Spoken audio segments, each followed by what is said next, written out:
Hi, greetings. Welcome to a podcast for the Health and Wellbeing Café. Uh, I was just laughing with my guest speaker saying, oh, I've got quite a few shows now, so I wanted to make sure I've got the right introduction. But for those of you who've been following the series, as you know, I've got the monthly Health and Wellbeing Cafe. And what I like to do is bring on the guest speaker beforehand so that we can get to know the guest speaker, some things that you might not find out in the talk. Before I introduce my fantastic guest speaker, I just want to let you know, if you're not familiar with who I am, my name's Vanessa.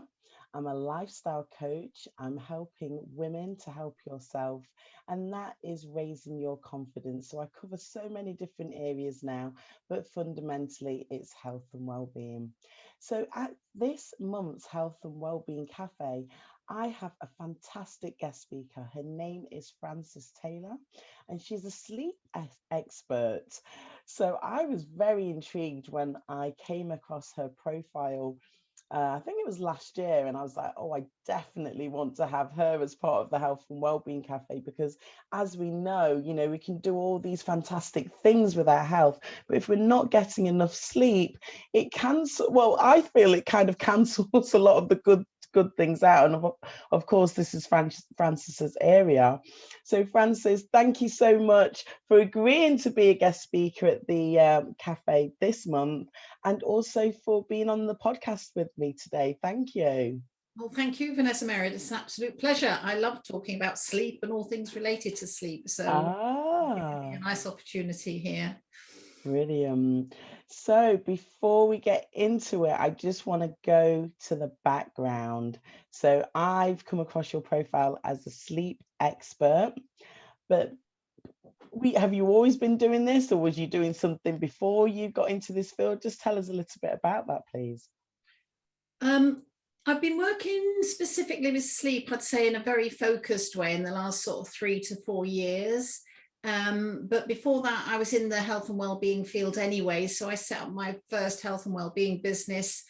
I think it's nearly 15 years ago. So I started from scratch, really. I used to be a teacher, and then I wanted a job that was more flexible with my kids. And my dad was a businessman, and I always had this idea that it was going to be fun, more fun than being employed, to work on my own. So I think I was quite brave, really. Without too much thought, I just set up a well-being business related to things that are close to my heart, things like managing stress and having a happy life, as you often talk about. So yeah, I started and used my sort of teaching skills to design and deliver events in businesses across the UK. And yeah, I really loved it, and it fitted in well with my childcare arrangements and my interests and my skill set, I suppose. And that's where it all started, really, Vanessa-Mary, in that kind of not terribly thought out way. But I think what I'm doing now has been an evolution of that. And I've kind of learned so much through the wellbeing consultancy and doing the wider work around stress and resilience, and going into companies and seeing what the kind of the real situations are like when you're in the workplace, and then working a lot with individuals. So I kind of have found my way and learned a lot of stuff on the way that makes me feel I'm in a really good place now with what I'm offering. That's fantastic. So I didn't know that you are, well, the teaching, that's fantastic to hear about. What was that? Was that young ones or teenagers? It was well, it was secondary, so it was everything from the year sevens through to the slightly more challenging year 11s. Yeah. Oh, wow. And I was a young, newly qualified teacher, and that was quite a steep learning curve. But I did absolutely love it.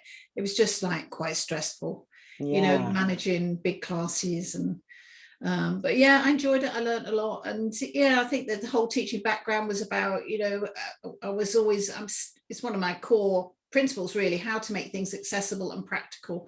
So teaching, I wanted to make my subject interesting, and I think that's sort of stuck with me. Yes, I think it will do. I'm often asked myself if I'm a teacher, and I'm not a teacher, but actually, as a coach, you realize that if you don't put things across in a way that people can actually practically put into their life, you're not going to have much of an impact. So I'll take that now. If people want to see me as a teacher, then yeah, I've got a lot of wisdom to share. Absolutely, absolutely. Oh, brilliant. Brilliant. Okay, so let's talk about how you got started in the sleep. What motivated you to really focus on, Yeah. that topic?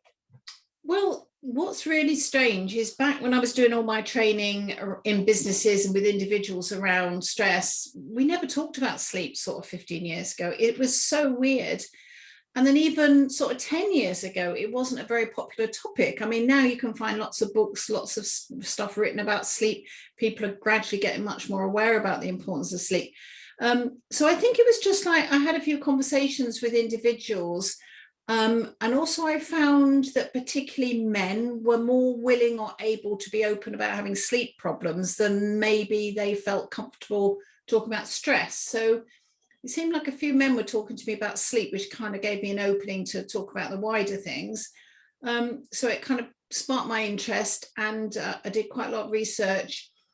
And for me, it's the perfect combination of biology, making sure your body's doing what it really naturally wants to do, but also psychology. So there's quite a lot of, mindset when it comes to sleep, having that sort of confidence and the positive approaches to sleep, which obviously you lose when you're having a bad night or several bad nights. So yeah, I think I just kind of fell into it, but then got really hooked into it. And then because it's so important, I went off and did further training. I ran some community-based classes to sort of try out different approaches, loved the results. And, I don't think there weren't many people, and there still aren't that many people sort of specializing in sleep. So it just became a passion, really. Wow. So as a leader then in this area of health and well-being, what's keeping you motivated, Frances? Because there must be, I suppose sometimes, even though you can see how important it is that we need sleep, maybe there's some barriers that you still have to overcome when you're trying to get that message across. Yeah, no, that's a really good point, Vanessa-Mary. I mean, once a client signs up with me or I'm working with a group, that's sort of when the magic happens, and I'm so excited because I know that we're going to make brilliant progress.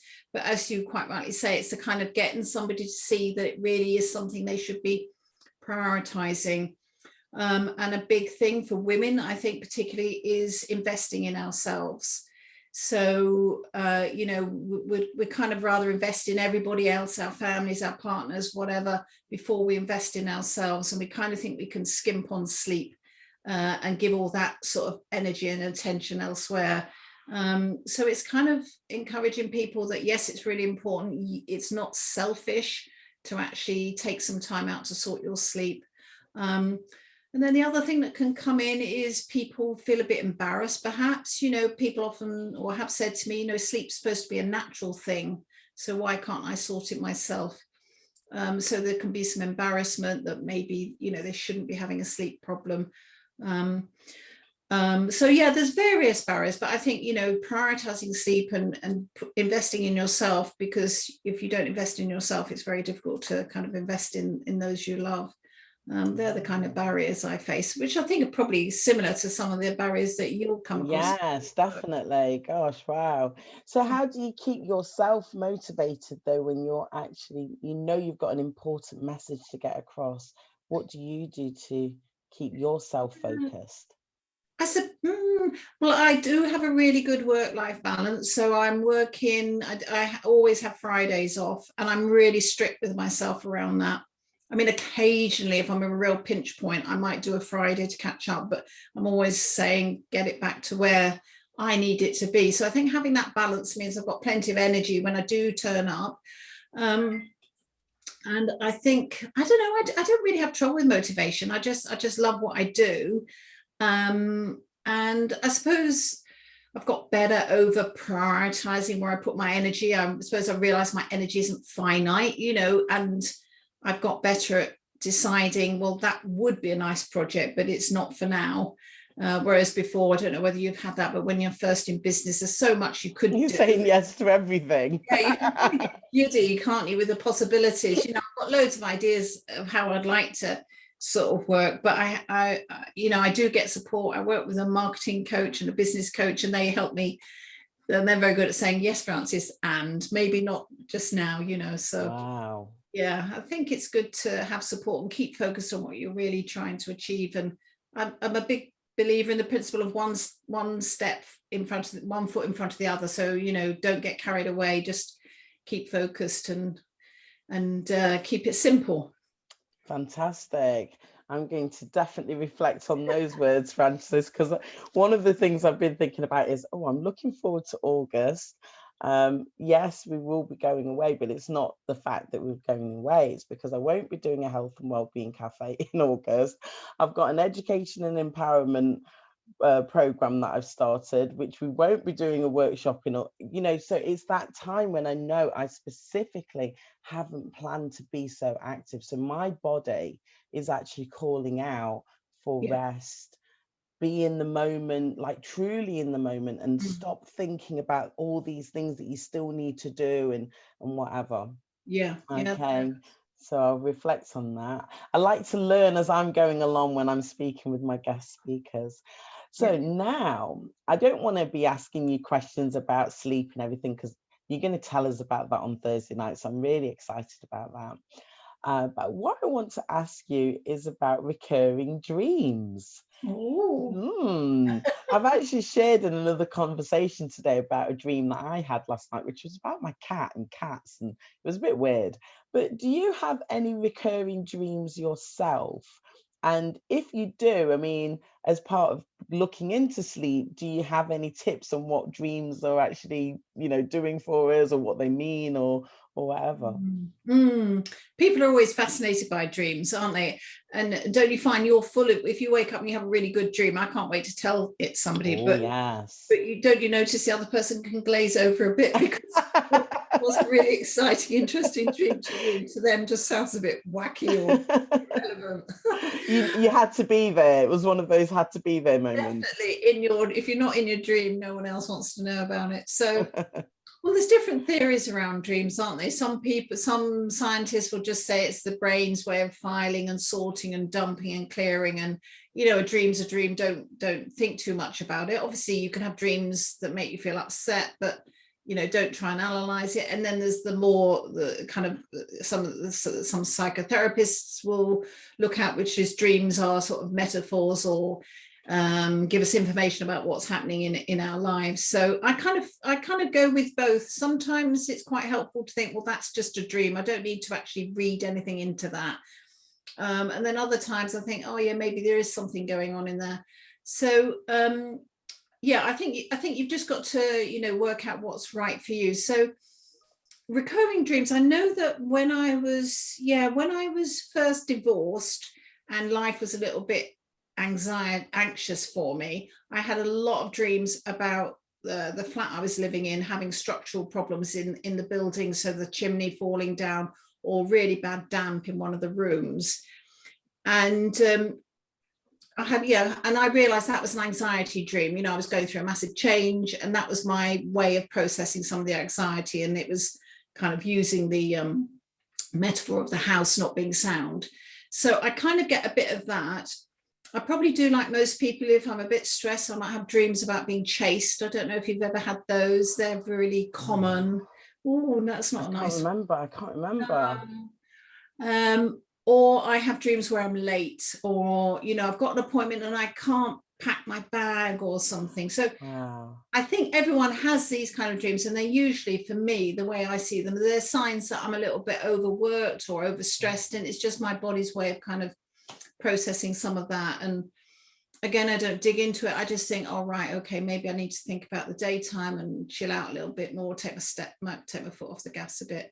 So I mean, there's all sorts of things you can do with dreams, but I don't actually do dream work in my sleep work. Obviously, if people are having recurring nightmares or stuff, I will often think that's to do with being really, really highly stressed. Wow. And if you can, so nightmares are an indication then, is that? Well, for me, there could be medical reasons, but I think, if you're having vivid dreams that are quite upsetting, I think a good place to start. I'm not saying it's the solution by any means, because there may be a completely other, very rational reason, if you've had something difficult in your life. But a good place to start is to make sure you're not too stressed, I would say. Wow, thank you for that. There you go. That's dreams. So I anticipate that on Thursday you're going to be talking about an evening routine, Could be wrong. I know I need to sort my evening routine out. That's why I'm saying it. So I'm not going to ask you about an evening routine. What I want to know is, do you have a morning routine? Because I certainly do, and it's one of the it's something I look forward to, and I want to look forward to my evening routine, and maybe that's why I don't have one yet. So do you have a morning routine? And if you do, is there anything that you'd like to share about that, please? Well, I'm lucky my kids are all grown up and left home now, so I do have that luxury of time and peace and quiet in the morning. But even when I had kids, I always make a pot of tea and take it back to bed and drink my tea in bed if I possibly can. I don't know, I just don't, when I wake up, I just don't want to get out of bed immediately. Having said that, I am a morning person, but I think if I can have my cup of tea and I look out the window at the tree and I just give myself that, you know, I mean, it may only be 10 minutes, it could be longer, but I give myself that time to properly wake up. Yeah, so I'm not want somebody, and I'd really try not to have my phone by my bed, because if I do, then I'm really tempted to start looking at LinkedIn or emails or checking out the news. And I really work hard to make that first sort of 10 minutes quite relaxing, drinking my tea and not kind of leaping to get on with the day. And then because I'm a morning person, the morning is quite easy for me. You know, I find the evenings, like working in the evening, I'll be awake for your cafe, I have to tell you, I'll have a coffee, but I'm definitely a morning person. And by 8 o'clock, I'm winding down. So I like my evenings, and yeah, but nothing really special. I mean, I admit I do some mindfulness practice that's a bit sporadic. I'd like it to be more regular, but if I'm doing my mindfulness, I will do that in the morning before I start work. Because I kind of try to have the approach that doing a 5-minute, 10-minute meditation is part of my working day, and it supports me in my working day, or whatever day you've got, really. So kind of not seeing it as something to be squeezed in, but something that's part of the day. So yeah, I do my mindfulness, you know, 3-4 times a week. It should be more, could be more, but hey, you know, there's no point beating ourselves up, is there? It doesn't really motivate you. Oh, brilliant. Yeah, so I love the idea of the cup of tea in bed. I mean, Mark, if you can. Yeah, I mean, I have a herbal tea in the morning, and it's not always in bed, but Mark has occasionally brought it upstairs, which has been nice, because I like to try and meditate, which was a disaster this morning, because I will admit I actually fell asleep when I was meditating, so that didn't go well. And I do like to read in the morning. I try and read a chapter. So because he's bringing some orange juice for the little one, I'll go, oh, can I have a herbal tea, please? So sometimes he remembers, sometimes he doesn't. But yeah, I know that feeling of like having a nice cup of tea in the morning in bed. Yeah. Lovely.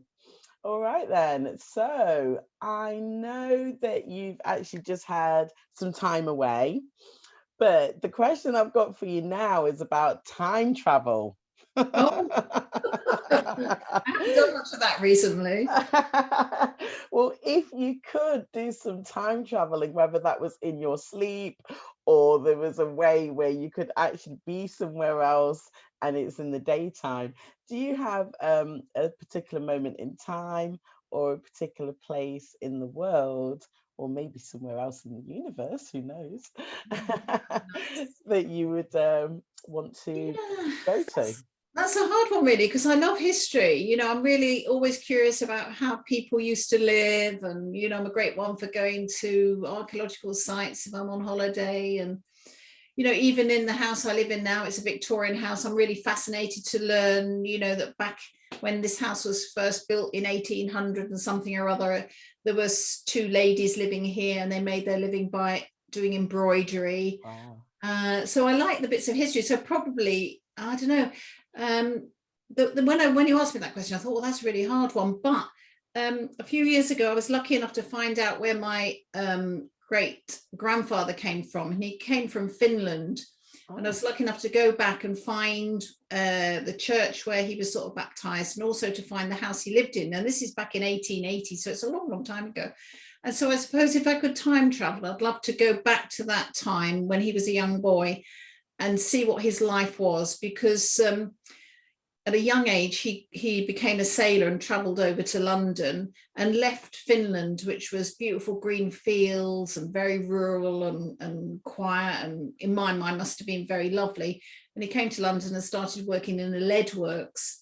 And I just would love to be able to time travel back and say, what on earth made you as a man leave all this fresh air and greenery and go and work in probably a very dangerous factory smelting lead, you know, in the centre of London? It must have been such a shock to him. So I'd love to time travel back and say, you know, was it just a young man thinking that going to the city was the big bright lights, or was it poverty, or, you know, what was it? So Wow. you know, it's just I'm curious about how we all used to live, I guess. Yeah. Well, it's nice to hear that you've got that interest with history, because it's such an important part of who we are today. Knowing your history, Yeah. it's incredibly important. Okay. Well, you've spoken about mindfulness practice. Is there anything that you do, maybe when you finish work or at the weekends, that actually gives you that sense of feeling at peace? Because, you know, for me, I know that when I'm rested and I've had a good night's sleep, I feel better. Mm. But is there anything else that you do that you actually attribute to having like peace of mind, really, Yeah. reducing your stress levels? I think for me, it has to be getting outside. You know, if I'm stressed, it's usually because I've been indoors too much and we at my computer too much. So I love gardening. I love the sea. So my hobby is sea kayaking. So I've got this big long sea kayak and I get out on the sea as much as possible, paddling away. Um, for me, I think it's getting outside, and then, as you talked about, sort of connecting with what's around me, and you know, I get really cross with myself if I haven't noticed what's happening in the garden. You know, you can get so preoccupied and Mm. sort of tunnel vision when you're a bit stressed, can't you, that you don't notice that in the garden there's some lovely new flowers coming up, or the trees are changing, or the birds are twittering away. So really simple, but not necessarily easy. But really making time for that, I think, and really knowing myself, and knowing that if I don't do it, and sometimes it's hard to make myself, you know what you like when you've got deadlines, it's Yeah. easy just to push on, but really giving myself a bit of a talking to and say, right, get outside, even if it's just taking a cup of tea and sitting in the garden and having a 10 minutes, you know, seeing the light and everything. So I think simple things for me, keeping it simple. Peace of mind for me comes from simplicity. If my life gets complicated, too many choices, then that's when I lose it a little bit. Oh, that's interesting. I mean, what I've noticed with the series and the speakers, the theme carries on, because, you know, the last two speakers have spoken about how we're connected to the universe. So we actually had a great talk in April. Then the guest speaker in May extended that to talk about how food, you know, we're connected to the universe through the food and the elements and all this. So I think it's really important that we keep going back to having that connection with nature and Yeah. how refreshing it can be. You know, for myself, I'm not a gardener at all. It's Mark that does the garden, but I'm getting ready for a new planter. My uncle's making me a handmade planter. And when he explained how large it would be, and he said, "Oh, where would you like it?" Where I sit here, so, you know, anybody who's viewing any of my videos, they'll go, she's always mainly in the same room, which is my kitchen. And my view here is where the plant is going to be. And when I was doing my journaling the other morning, it suddenly came to me like, oh gosh, I could have an altar near the planter. And yesterday I was like so inspired. I know it was the summer solstice, so I don't know if it was the energy of the universe or whatever. But I went outside, I swept up, it was only a tiny bit of weeding, but I don't do weeding or anything like that. I did some weeding, I cleaned up the baby's toys, and I was like, wow, this is fantastic just to be outside. My grounding is when I'm out in my garden to be barefooted on my grass, so I can actually get that connection with the ground, and the electromagnetism of the earth. And yeah, as you said, simple things. I didn't manage to go for a walk yesterday, but I've been out today. Yeah. And, you know, I think there's so many of us that are not really taking that appreciation of actually we've got everything that we need, and a lot of it is outside. We live in a house and we sleep hopefully in a nice comfortable bed. I know some people, unfortunately, they're sleeping in other situations which might not be good for their sleeping routines and whatever. But for most of us, when we're wanting to have that upliftment, Yeah. that sense of, purpose, and who are we really, it's not just sitting in front of the computer, or if you're doing a different type of work, that being outside, or doing anything outside. Like, I love what you said about the being at the sea. I did sailing myself. Yeah. Oh, it was so many years ago now. I got my level 1, and then I moved to Manchester, and I just couldn't find a suitable club, so I didn't keep up with it. But I'm back in my hometown now of Nottingham, and it is something that I should go back to, because I really enjoyed being on the water, and just the experience of that freedom, that sense of freedom. Is Yeah, brilliant. you're right. You get when you're on the sea, you get a huge sense of space. The horizon really opens up. And for me also, it's about, I'm not that important, which I quite like, because I'm this little boat in the sea, and the waves can be quite big, and I've got to be careful to manage myself. And it's not dangerous, but it's certainly, I'm having to really think about my environment, and working with it and being respectful of it, I think. So I quite like the fact that when I'm on the sea, I'm not really very important, because I think, when we're working or doing what we do every day, everything gets very serious, and it's like we turn everything into quite major life or death decisions. But actually, when you're out in nature, you realize that, there are things you can't control, and the trees are going to be here probably much longer than I'm going to be here. And it kind of gives you some messages about what's important, and perspective, I think, and priorities. Well, So I'm this with is you there. great. Yeah, this is great. I mean, in another one of my series that I do, it's called The Divine Couple. So any of you that have watched the channel, you might have tapped into some of those videos. We're looking at setting up a health and well-being challenge within that.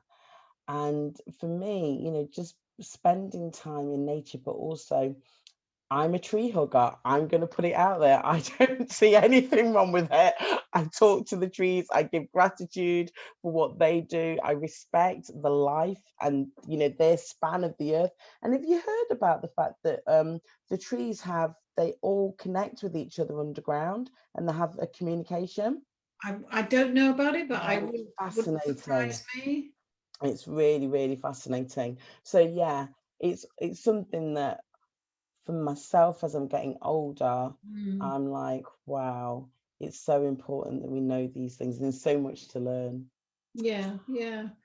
I think we're Okay. programmed, aren't we? If you think about it, where our bodies were evolved, millions and millions of years ago, and we're still the basic makeup of how we were designed, or how we came into being. And we're designed to have lots of daylight, we're designed to sleep, Yep. we're designed to eat good food, and it's about how you kind of support your health in that way, given that we now live in a very sort of developed world. Well, we're designed also to be part of nature, like Yeah, working the land, growing your own food, for example. yeah. I spoke to a woman today. She's in America, and I asked her, "Oh, how did you celebrate the summer solstice?" She said, "Oh, I lit a fire outside and I watched the sun set." Now I was like, "Gosh, that's so beautiful." Just to be at one, it was the longest day of the year, to be at one and actually have that observation of everything as the sun was coming down. So going back to work, which is like we've gone from, oh, let's just chill in nature. I'm not thinking about work right now. I know, but I just want to ask you just about the year coming up. Okay, so we're now what? I cannot believe how quickly June's gone. I know. I think that this is incredible. Well, it hasn't been. May wasn't very nice weather, was it? So we were a bit cheated Mm, with May. So June feels like May to me. yeah, but I want to know. Okay, so let's put ourselves fast forward a year from now to have this conversation in a year. What would be the one thing that you'd like to accomplish? Um, Mm. Business related, if possible, but even if on a personal level you've got something that you're working towards and you feel comfortable sharing?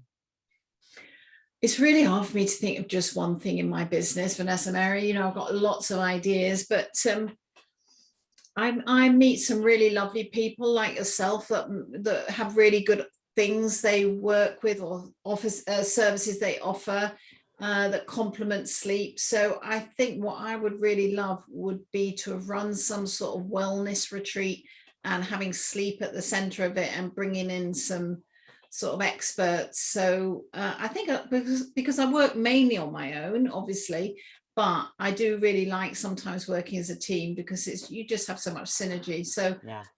probably that on the work front. I've not run a retreat before, so I think it'll be a big learning curve, but I think it'd be really, really exciting and lovely to do. Ideally, eventually, I'd like to run them abroad. You know, it'd be nice to have a bit of a holiday at the end of it, but that's not going to happen this year. And then on a personal level, I just want to get myself to see my son who's in Australia, and he can't come here and I can't get there. So I'm just kind of hoping that I can get a trip out there within the next sort of 6 months. Let's see. But I wish, I want to hear that or see that or whatever, but that'd be great. Lovely. Yeah. I mean, going back to the idea of the retreat, what I like about that is I've never heard about a sleep retreat. So that sounds fantastic. I think it would be Brilliant. good, because you can look at sleep and then you can look at other things that go on in people's life that, obviously stops you sleeping. Like we all have worries and concerns and stresses and decisions to make. And if we can get a lot of that resolved, then it leaves the space free for sleep, doesn't it? So yeah, I'll watch this space. I'll let you know. Watch this space. Yeah, how exciting. So I spoke a little bit about reading for myself in the morning. Are you a big reader yourself? Yeah, I love reading, always have done. I've got a Kindle, but I also have loads of paperbacks. I've got 3 sisters, so we're always swapping books around. I kind of have binges, so I might read loads and loads of, say, detective novels. I can't remember her name now, but some great, I like police procedural stuff that's completely different from my work. And then I'll think, right, okay, time to perhaps read something a bit different, and then I'll pick a different kind of novel. But I've always got a book on the go most of the time. The only time I find it hard, I don't know if this happens to you, but you finish a really, really good book and it's like I feel a bit bereft. Or what am I going to do now? And it takes me a while sometimes to find the next one that I really get into. But what are you reading at the moment? What book? I am just about to finish this one, which is quite popular, Where the Crawdads Sing by Delia Owens, and it's set in the North Carolina coast in the States.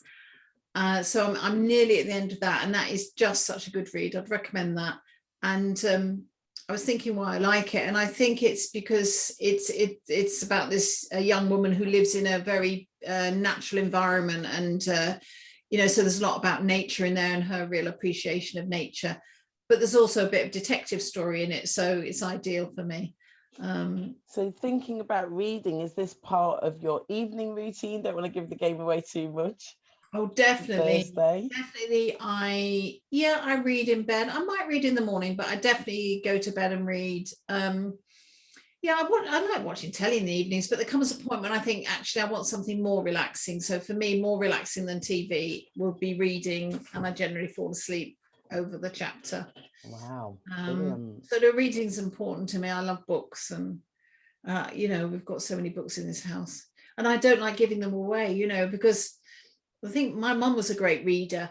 So whenever we used to go back home, from university or work or wherever we were living, we'd always say, "Oh, Mum, have you got a good book?" And she'd go to her shelves, and there wasn't a book that she didn't know something about, and she'd always pick one out and say, "Try this," and she was always spot on. So I've definitely got my mum to thank for that. Oh, fantastic. We always need a good book. Yeah, definitely. So let's just talk about happiness. As you know, I've got a coaching group, My Happiness Club. It's going really well, really excited about that. And it was inspired really from the Health and Wellbeing Cafe, because I said, particularly for the regular women that come to the event, I was like, we learn so much good things from the experts that come. once a month to share these happiness tips with us. Let's put them into our life. So, is there anything that you can think of that you'd like to leave with us today, that's going to make a difference to our happiness and well-being, please? Well, it's definitely going to be sleep related, isn't it? It's got to be. I think sleep can really play a big part in becoming happier, because when you sleep well, you're much more resourced to cope with everyday challenges. Your thinking is more grounded in sort of reality. You're going to be less anxious. And life, as I say to many people, life is just so much easier after a good night's sleep. So my tip would be to really think about whether you prioritize your sleep or not.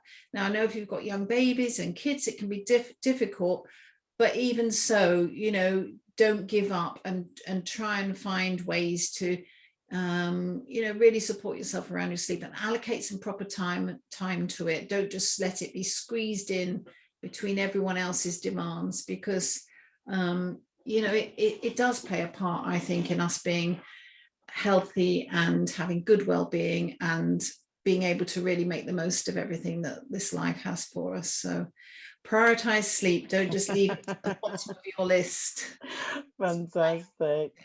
So before I let you go, Frances, as you know, we do a raffle at the event. We spoke about it like months ago, but can you remember what you're gifting? What was I going to gift? I think without looking at my notes, I think you have a course, and it was something to do with the course. I believe it was. Okay. Yeah, I have. Yes, I do remember now. I have an online sleep well course, which is absolutely fabulous, and it will take you from sleep deprived to sleep confident in 5 weeks, and you have lifetime access to it. And I think my prize was to offer a 60% discount or something. Yeah, I think it was some kind of discount. Yes, a big discount. So 60% off the course, which is a massive, lovely piece of value. But the course is really, really good. And I'd love for someone to win that raffle and go through the course. And then you've got everything you need. You can self-guide yourself with my help. There's videos and audio and stuff, and you can get your sleep fixed within 5 weeks. So yeah, 60% off, I think I said, for my online course. I'll be delighted to offer that, Vanessa-Mary. Oh, brilliant. Well, thank you so much for, wanting to contribute to the raffle. It's always the part of the evening that I'm sure most of them look forward to. I've had a few of my regulars, they've won quite a few times actually. Well, Because the way how I say it is you have to be on the live call to be on the raffle. So I had people that for whatever reasons they can't make the live call and they do watch the replay. But when it comes to the raffle, you have to be there. So it was fantastic to spend this time with you, and just to really get to know you before we hear more about what you've got to share with us. It's quite a long title, actually. I had to shorten down your title in LinkedIn because I couldn't get it in the whole bar. But do you just want to share what the talk will be, please? I think I'm good.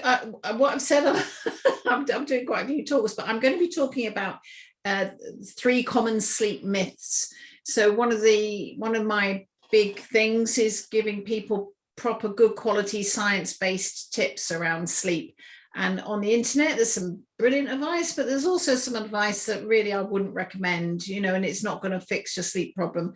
So I'm going to be busting 3 common myths and giving 3 helpful science-based insights to help you to sleep well. Fantastic. So very practical. I'm a very practical person, so it's a very practical session I'm going to be offering. Brilliant. I look forward to it. And we're only 2 days away as well, Frances. So I'm going to have to do a quick upload on this. So I'm going to put this onto YouTube straight away. I've already had some of the regulars say, is it still on Thursday? Because I didn't get a message out last week. Well, I did, but not. I think the ones who are used to my newsletter know that I do the interview and whatever. So they were just checking in. So I'll get that circulated this evening. And I'm really looking forward to it. So thank you so much again. And I would definitely have my pen and paper ready. And I know I need to improve. Even I've put it in my journal this morning, just to actually have allocated time for sleep, because I don't know why I feel like maybe I'm missing out on something, and I just stay awake and I stay awake and I stay awake. And it's not, and I don't watch television. So Mm. this isn't because I'm engrossed in the television.